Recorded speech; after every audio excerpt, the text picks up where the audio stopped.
ಇಲ್ಲಿ ಯಾವೊಂದು CCTV footages availability ಇಲ್ಲ. ಕ್ಯಾಂಡಿಡೇಟ್ದು ಸಸ್ಪೆಕ್ಟ್ ಏನಿದೆ, ಅವರ ಪರ್ಫಾರ್ಮೆನ್ಸು, ಅವ್ರು ಮಾಡಿರ್ತಕ್ಕಂಥ ಅವ್ಯವಹಾರಗಳು ಅದೆಲ್ಲ ಇದ್ರೂ ಸಹ ಈ ಲಿಸ್ಟನ್ನು ಮಾಡಬೇಕು ಅಂತ ಸೆಕ್ರೆಟರಿ ಅಲ್ಲೇ ತೀರ್ಮಾನ ತಗೊಂಡ್ಬಿಟ್ಟಿರ್ತಾರೆ ಇಲ್ಲಿ. ಆಮೇಲೆ ಈ 8/12/2023 ಈ ಮೀಟಿಂಗ್ ಆದಮೇಲೆ 28/11/23 ಮೀಟಿಂಗ್ನ ನಂತರ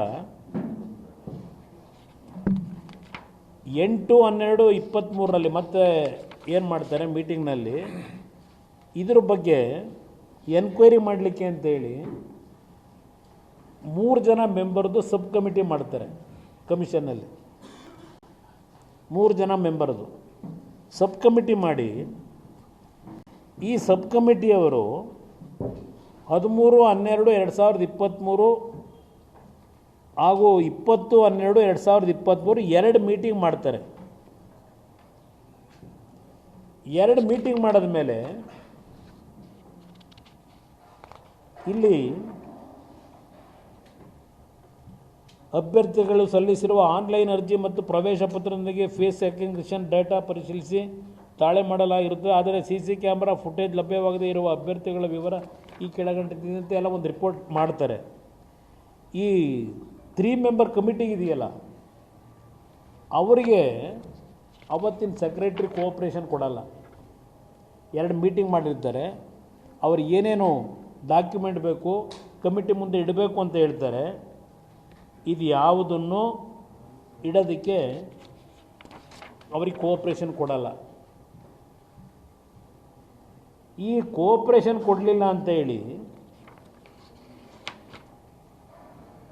ಇವರುಗಳು ನಾವಿಲ್ಲಪ್ಪ, ಇದು ಸಬ್ ಕಮಿಟಿಲಿ ನಾವು ಇದು ತನಿಖೆ ಮಾಡೋದ್ರಿಂದ ಏನು ಅರ್ಥ ಇಲ್ಲ, ನಾವು ರಿಪೋರ್ಟ್ ಕೊಡಲಿಕ್ಕೆ ಆಗೋದಿಲ್ಲ, ನಮಗೆ ಸೆಕ್ರೆಟ್ರಿಯಿಂದ ಯಾವುದೇ ರೀತಿ ಕೋಆಪ್ರೇಷನ್ ಇಲ್ಲ, ಅದರಿಂದ ನಾವಿಲ್ಲಿ ಕಂಟಿನ್ಯೂ ಆಗೋದು ಉಪಯೋಗ ಹೇಳಿ ಅವರು ಹೇಳ್ತಾರೆ. When the enquiry was in progress, the then secretary started acting against the interest of the commission, leading to serious confrontation.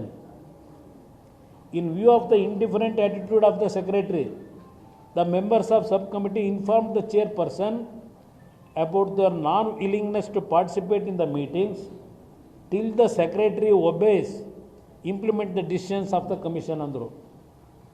ಇವರು ಸೆಕ್ರೆಟರಿ ನಮಗೆ ಯಾವುದೇ ರೀತಿ ಸಪೋರ್ಟ್ ಕೊಡ್ತಾ ಇಲ್ಲ, ಕೆಲಸ ಮಾಡಲಿಕ್ಕೆ ನಮಗೆ ಯಾವುದೇ ರೀತಿ ಕೋಆಪ್ರೇಷನ್ ಇಲ್ಲ, ಅವ್ರ ಇಂಡಿಫರೆಂಟ್ ಆ್ಯಟಿಟ್ಯೂಡ್ ಏನಿದೆ ಆ ಹಿನ್ನೆಲೆಯಲ್ಲಿ ಚೇರ್ಮನ್ ಗಮನಕ್ಕೆ ಇದೆಲ್ಲ ತಂದು ಇದನ್ನು ಮುಂದುವರಿಸಲಿಕ್ಕೆ ನಮ್ಗೆ ಇಷ್ಟ ಇಲ್ಲ ಅಂತಕ್ಕಂಥದ್ದನ್ನು ಇವರು ಒಬೆ ಮಾಡದೇ ಇದ್ರೆ ಇಷ್ಟ ಇಲ್ಲ ಅಂತ ಹೇಳಿದ್ರು.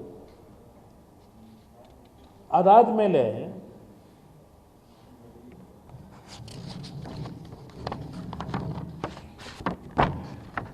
ಇನ್ನೊಂದು ಮೀಟಿಂಗ್ ಕರೆದ್ರು ಚೇರ್ಮನ್ನು.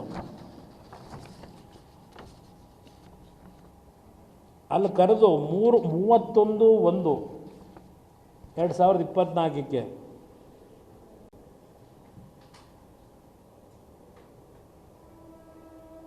ಈ ಸೆಕ್ರೆಟ್ರಿಗೆ ಚೇರ್ಪರ್ಸನ್ನು ಅಡ್ರೆಸ್ ಮಾಡಿ ಲೆಟ್ರ್ ಬರೀತಾರೆ. ಏನು ಹೇಳ್ತಾರೆ? The chairperson wide a letter dated 31/1/2024 addressed to the secretary and impliedly permitted the secretary to publish the final selection list subject to the decision of the subcommittee.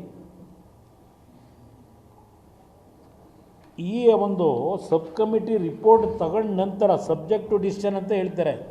ಅವ್ರು ಯಾವಾಗ final selection list ಬಗ್ಗೆ ಮುತುವರ್ಜಿ ವಹಿಸ್ಕೊಂಡು ಹೊರಟರು, subject to the decision of the sub committee final selection ಲಿಸ್ಟನ್ನು publish ಮಾಡ್ತಕ್ಕಂಥದ್ದಕ್ಕೆ ಚರ್ಚೆ ಆಗಿರುತ್ತಷ್ಟೇ. ಇದನ್ನೇ ಅಡ್ವಾಂಟೇಜ್ ತಗೊಂಡು 31/24 ವಿತೌಟ್ ರಿಕ್ವೈರ್ಡ್ ಕೋರಮ್, ಅಲ್ಲಿ ಕೋರಮ್ಮು ಇರಲ್ಲ ಮೆಂಬರ್ಸ್ದು, ಈ ಅಜೆಂಡಾದನ್ನು ಫೈನಲ್ ಸೆಲೆಕ್ಷನ್ ಲಿಸ್ಟ್ನ ಪಬ್ಲಿಷು ಮಾಡಿಬಿಡ್ತಾರೆ ವಿತೌಟ್ ಕಮಿಷನ್ನ ಪರ್ಮಿಷನ್ ಇಲ್ಲದೆ. ಅದು ಮಾಡೋಕ್ಕೆ ಬರಲ್ಲ. ಸೆಕ್ರೆಟ್ರಿ ಪ್ಲಸ್ ಕಮಿಷನ್ ಇಬ್ಬರು ಸೈನ್ ಹಾಕಬೇಕು. ಆ ಲಿಸ್ಟನ್ನು ಫೈನಲ್ ಮಾಡ್ಬೇಕಾರಲ್ವ ಸರ್? ಚೇರ್ಮನ್ನು ಪ್ಲಸ್ ಸೆಕ್ರೆಟ್ರಿ ಇಬ್ಬರದು ಸೈನ್ ಇರಬೇಕು.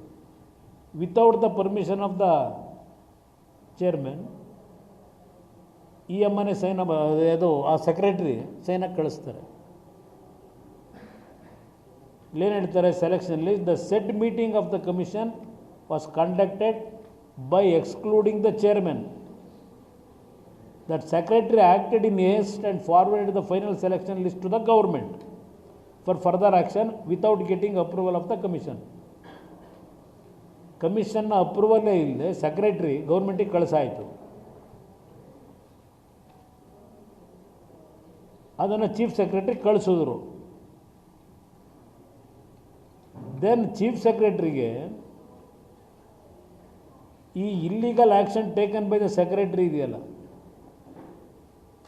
Over ruling the power of the commission, ಈ ಸೆಕ್ರೆಟ್ರಿ ಈ ಥರ ಎಲ್ಲ ಮಾಡಿದ್ದಾರೆ, ಈ ಲಿಸ್ಟನ್ನು ವಿತೌಲ್ಡ್ ಮಾಡಿ ಅಂತ ಹೇಳಿ ಚೀಫ್ ಸೆಕ್ರೆಟ್ರಿಗೆ ಕಮಿಷನಿಂದ ಲೆಟ್ರ್ ಹೋಗುತ್ತೆ 1/2/2024. ಈ ಲೆಟ್ರು ಹೋದ್ಮೇಲೆ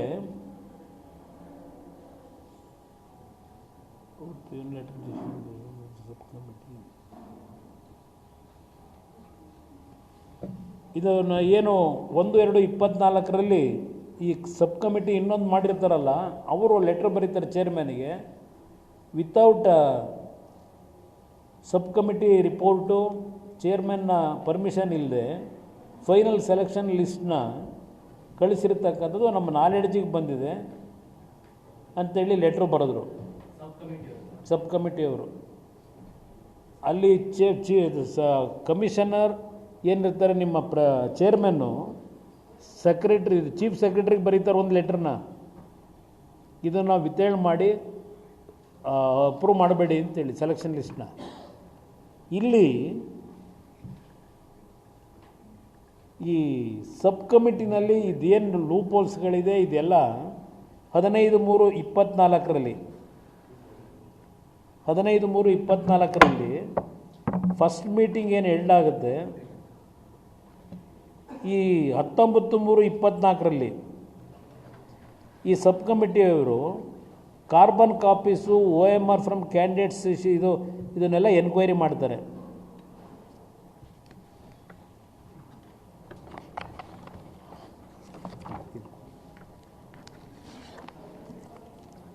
ಇದು ಯಾತಕ್ಕೆ ಇದು ಹೇಳ್ತಾ ಇದ್ದೀನಿ ಅಂದರೆ,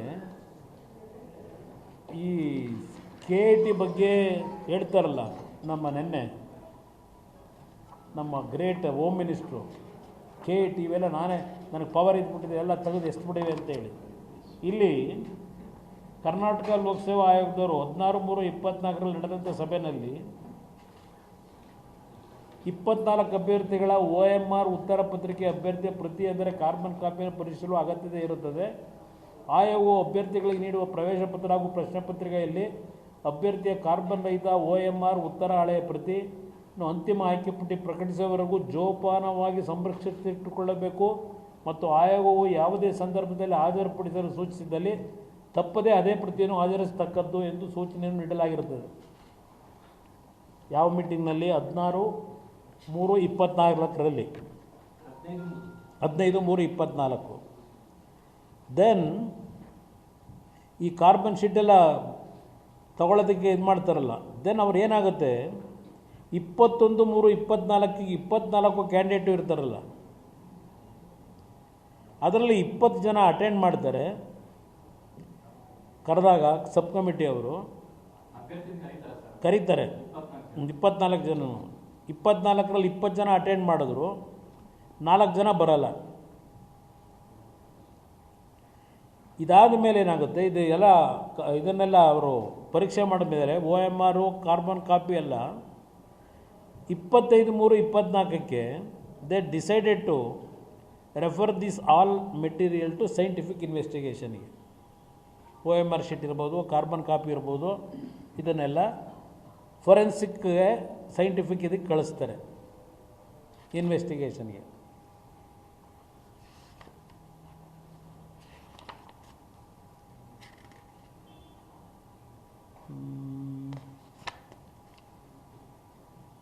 25/3/24ಕ್ಕೆ ಕೊಟ್ಟರು. ಸಭೆಗೆ ಹಾಜರಿದ್ದ ಗೋಪ್ಯ ಶಾಖೆ ಅಧಿಕಾರಿ ಸಿಬ್ಬಂದಿ ವರ್ಗದಲ್ಲಿ ತಾವು OMR ಉತ್ತರ ಪತ್ರಿಕೆಗಳು ಆಗದ ಕೇಂದ್ರ ಕಚೇರಿಯಲ್ಲಿ ಸ್ವೀಕೃತವಾದ ನಂತರ ತಮಗೆ ಹಂಚಿಕೆ ಮಾಡಲಾದ ಕರ್ತವ್ಯಗಳು ಪ್ರತಿಕ್ರಿಯೆ ಕುರಿತು ಕಾರ್ಯನಿರ್ವಹಿಸಿರುವ ಬಗ್ಗೆ ಲಿಖಿತ ಹೇಳಿಕೆಗಳನ್ನು 27/3 ಬೆಳಗ್ಗೆ 11:30 ಗಂಟೆ ಸಮಿತಿ ಮುಂದೆ ಹಾಜರುಪಡಿಸಿ ಸೂಚಿಸಿ ನಿರ್ಣಯಿಸಲಾಯಿತು.